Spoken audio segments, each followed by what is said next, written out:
বছর দুয়েক আগে ভারতীয় দলে ৩-৪ জন বঙ্গ সন্তান থাকতেন। প্রীতম কোটাল, প্রণয় হালদার, শুভাশিস বসু, রহিম আলী। কিন্তু দিন যত এগোচ্ছে ভারতীয় দলে দূরবীন দিয়ে খুঁজতে হচ্ছে বঙ্গ সন্তানদের।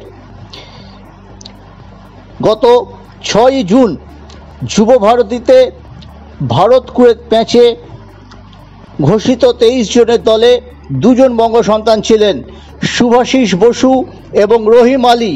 কিন্তু শুভাশিস বাদ পড়লেন কাতারের বিরুদ্ধে বিশ্বকাপ কোয়ালিফায়ারের গুরুত্বপূর্ণ ম্যাচে।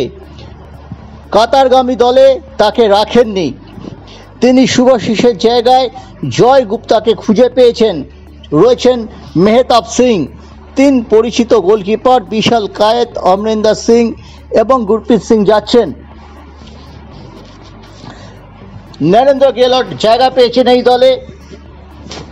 অনুরুদ্ধ থাপা, এডম্যান, নারম মহেশ, নন্দকুমার, সুরেশ ওয়াংজাম, মনবীর সিং, রহিম আলী, বিক্রম প্রতাপ সিং এবং ডেভিড কাতারগামী দলে আছেন। বিক্রম প্রতাপ সিং সুনীল ছেত্রীর জায়গায় প্রথম থেকে খেলছেন, তা নিশ্চিত। সুযোগ কতটা পাবেন রহিম আলী এবং ডেভিড, সেদিকে আমাদের নজর থাকবে। ডেভিডের প্রশংসা করে গিয়েছেন। অন্যদিকে ইস্টবেঙ্গল থেকে মহেশ এবং নন্দকুমার রইলেন দলে। মোহনবাগানের 6 খেলোয়াড় আছেন।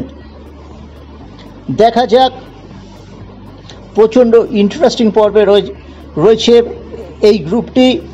ভারত কাতারের বিরুদ্ধে যদি ড্র করে এবং কুয়েত এবং আফগানিস্তান ম্যাচটি যদি ড্র হয়, তবে বেটার গোল অ্যাভারেজে ভারত কোয়ালিফাই করতে পারে। কাতার এই ম্যাচে পূর্ণ শক্তির দল খেলায় কিনা সেদিকে আমাদের নজর থাকবে।